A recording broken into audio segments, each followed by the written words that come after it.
For some investors out there, they're having to drop their rents by an enormous amount of money. 20%, 30%, 40% in some instances I've heard.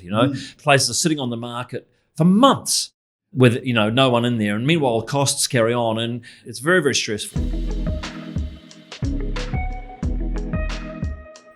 Welcome to the LoweDown, Wellington's #1 real estate podcast. I'm Craig Lowe, and I'm here again with my good friend Adam Cockburn. And today we're going to be talking about the Wellington rental market and what's wrong with it. It probably is the craziest time at the moment that we've seen in the Wellington rental market in terms of what's going on out there. Adam, do you want to give a bit of a synopsis of that for people? Yeah, I suppose most people who are not engaged with the rental market probably not really too aware of what's going on, but it's been pretty crazy. It's been crazy in my estimation for about 18 months,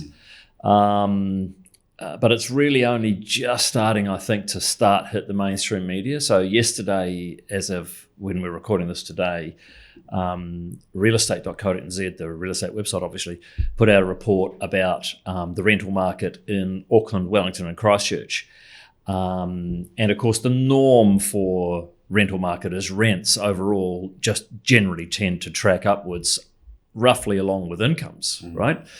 But what their report showed was that Auckland and Wellington rents have actually nominally reduced. That means the number of dollars per week on average people are spending on rent has reduced by about 4% in Auckland, from $719 to $689 a week. And in Wellington by 8%, from from $731 to $673. So throughout a lot of recent history, Wellington has been the highest, or one of the highest places, one of the highest rents in the country, and higher than Auckland. And a lot of people have sort of felt that's a bit strange, but it's because, roughly speaking, rents and incomes stay in lockstep together, and Wellington's average income is the highest. Wellington's per capita income on average is the highest in the country, and I suspect that's because of our large base of government employees. Sure. And we don't have the extreme highs like Auckland does, and we wouldn't have the extreme lows perhaps also as Auckland does. So on average it's a bit higher, but perhaps a bit more concentrated around the medium, not as much of a distribution. You know what I mean? So anyway, but 8% reduction on average in Wellington rents is, that's a lot. And so when we talk about things being crazy and the rents going down, tell people what that feels like on the ground. Well, it's like I suppose when unemployment goes up, if unemployment goes up from 3% to 4%, from a bystander, that doesn't sound like a big deal. But if you're part of that 1%, your income hasn't gone down by 1%. Your income's gone from 100% to zero, right? So again, if you're on the margins in the rental market, if you're part of, it's not all rents have gone down by 8%. You'll get a portion of properties that have gone down by a huge amount. But I can see from the frustration in your face that I'm not getting your question. No, because you're going to abacus again. You're going to the abacus. What I meant was, what does it feel like what does it feel like, right? It feels like you can't rent anything. Yeah, that's right. Yeah, you go to put something on the market. So for some investors out there, they're having to drop their rents by an enormous amount of money. 20%, 30%, 40% in some instances I've heard. Places are sitting on the market for months, with no one in there, and meanwhile costs carry on, and mortgages, rates, insurance. It's very, very stressful, and obviously for tenants, there's an abundance of choice out there. So it's absolute heyday for tenants because there's so much choice out there.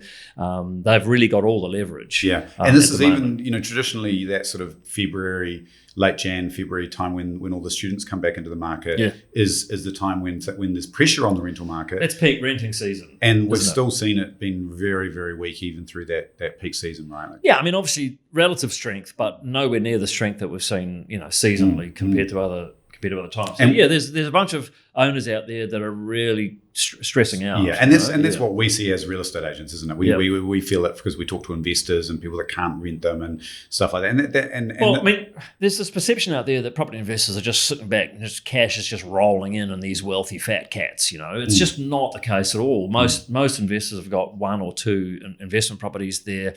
If you actually look at the numbers of an investment property, they don't produce a lot of cash flow. Mm-hmm. The average investment property produces a negative cash flow. So if you lose all your income, you're going from having to top it up a little bit to having to top it up a lot. Yeah. And for your average person, they don't have this enormous amount of spare cash flow to fund it for a period of time. So really, really stressful. And of course, people are putting these rental properties back on the market to sell them because and so we've got most investors thinking about reducing portfolios as opposed to increasing them right now. Yeah, we are seeing an increase on both. The feedback coming through is that there are more investors looking to buy, or more people looking to buy. It's more prevalent among first-time investors than experienced investors. People thinking of coming in, but there's even to a greater extent, there are investors looking to sell. Yeah. Do you think though that from Tony Alexandra's real estate surveys that data comes from? Yep. I'm a little skeptical about that. I certainly in Wellington anyway. I think the rental market is just as weak as it's been, and I don't see any increase in investors. And I think perhaps I'm just not convinced that the real estate agent surveys, what real estate agents say that they're seeing out there is similar feedback's coming from mortgage broking surveys though, and the data from CoreLogic showing the proportion of sales going to which buyer groups has shown an increase in investors as well. So it might be that Wellington's missing out. I mean, I agree, relatively speaking, there's an absence of investor buyers real weakness in the market. Yeah. But I've definitely seen more in the last 6 months than, say, a year ago. And it does tend to be the younger buyers who are looking to get into investment for the first time or the second time, that sort of thing, rather than the experienced people. I mean, people are going to have to be careful that the rents that they are looking at are realistic now. That someone hasn't been there for 3 years on a rent that's actually higher than what the current rents would be, right? If you're a buyer, you'd have to think about that. Yeah, for sure. Rents have softened. It also depends on what type of thing you're buying, because the smaller places and the places in better locations, it's just like the same as anything. When a market weakens, there's a flight to quality. So the less desirable locations, the less desirable properties are the ones that suffer the most. So whilst the averages might have gone down by 8%, your decent quality one-bedroom apartment, for example, or a really nice presented one-bedroom flat in a city fringe location hasn't softened by much, but a 6-bedroom student renter in a further away location has gone from being easy to rent to almost impossible. So good news for people wanting to rent, right? Great news. Well, in the short term, yes. I mean, I suspect though that in time, obviously, I mean, why has the softness happened? For a start, let's look at that. Why has the softness come about? Well, I mean, I guess the general malaise in the market is one thing, but the rental softness will be from government cuts will be a huge reason for it. Yep. And obviously, that I would imagine in Wellington that's probably one of the biggest reasons. Yeah, sure. So all the government cutting back. I mean, in Auckland, that's not the case, right? But so that's just general economic malaise, well, right? That'd be why general we're slowdown. twice Auckland, though, aren't we? So yeah. So that's one reason, and also Victoria University's role has gone down from 2021 to 2023. Gone down by about 15%. There's just fewer students. Migration reversed as well, didn't it? With the way softer migration. That's right. If you consider that and think, well, going forward, what's going to happen? I mean, we're not going to get unemployment going up forever, are we? We're not going to get a recessionary environment forever. GDP has been contracting. So when it turns around and we get economic growth coming back to Wellington, when we get migration coming back, when the government cuts are stopped and we start to see new businesses starting to flourish again, maybe hire someone and so on, then there's going to be this big increase in Victoria University gets their act back together again and recovers their role. And one day government will go back into an expansionary mode, as happens. It's all But even without that, just a normal kind of growth mode, not necessarily relative to GDP or whatever, just if it just recovers slowly, then on the other side of things, on the supply side, very few investors have been buying rental property to supply into the market. So when demand comes back, the supply side of things has been really static. And so I just personally think that it's quite likely that rents are going to aggressively rise and it could take people really by surprise. So in the short term, yes, it's a great environment for renters, but I think longer term, the news is likely to be bad. So just get ready that rents could well go up a lot. For investors, obviously that means that right now it's tough, but if you can buy something today, which is close to stacking up, even with these suppressed rents, with high rates and high insurance costs and all that sort of stuff, then when that demand does come back again and rents do appreciate potentially quite a lot, then that could be a heyday. So I sort of see it as the second order effect is, it's as bad as it's going to get now. So from here, it's I believe, I mean, you can't say with certainty, can you? But most likely it's in the next sort of 2, 3, 4, 5 years, it's going to get significantly better. And I think there's a good chance that if you buy today, that you'll outperform in the next 5 years or so. It's always darkest before the dawn. It's always darkest before the dawn. And I mean, Warren Buffett, he made the famous expression, be greedy when others are fearful and be fearful when others are greedy. Well, are people greedy or fearful right now? Fearful. People are terrified. Terrified. So, yeah, if you can make it work today, I think for investors, then ultimately it's good news because things will, your cash flow and your values will increase significantly, I believe, in the next 5 years or thereabouts. What about for first home buyers? What does this mean for first home buyers? I mean, first home buyers currently renting, so they've got low rents. I mean, they might not think it's low, but relatively low. I mean, I've seen the data I've also seen says that the ratio of rent versus household income, as in how much of your income on average are you spending on rent, never been lower in Wellington since 1998. That's amazing, isn't it? Yeah, that's a long stat. Long time. Yeah. So again, that shows there's plenty of headroom. And in the next sort of few years, rents are likely to go up. So for tenants or first home buyers looking to buy, great right now because you make more capacity to save for a deposit.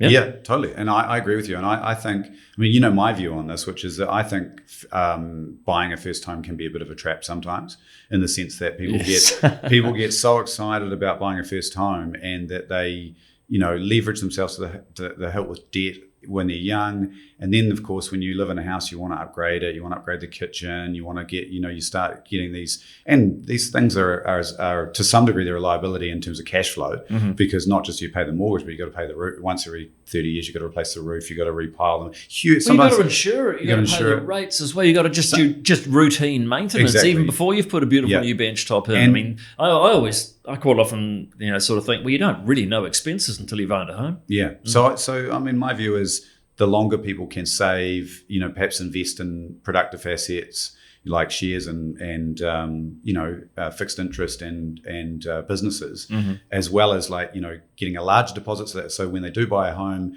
they're buying it for the right reasons and they're buying it with less leverage, with less debt, less outgoing, and then they're doing it perhaps a little bit later. I mean, once you've got a family, you want security. And there are really good reasons for doing it. Yeah. And I think, so that's my view. And I think if you can get a better deal renting, because rents are cheap, I mean, you can probably get a better lifestyle as well. So if you think about it, right? I mean, the house doesn't know that you own it.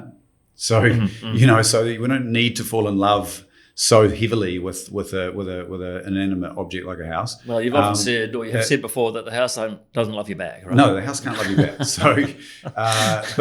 So, I think, one of the good things about having cheap rents is that you could probably get a house in an area that you wouldn't be able to afford to buy in. Have a lifestyle perhaps closer to the city, more backyard, whatever it is that you want and desire, and actually pay and get a better deal than the landlord right now, right? And if you're getting a better deal than the landlord, then that's a good thing. And of course, more purpose-built investment properties. If you do want to use your real estate as your investment vehicle, you can actually get a good yield. And as you said, take a counter view to the market, buying an investment property rather than a house to live in. Now, that's just my personal bias, obviously, and there's everyone has different needs and wants and different desires, and some people don't care about taking over the world financially and just want a nice place to live in. And I get that, but the key is to be purposeful about what it is that you want, and then you're being rational and not just doing it because everyone else is doing it or following the crowd or having FOMO or whatever else and leading. So, what's your conclusion then about now for first home buyers?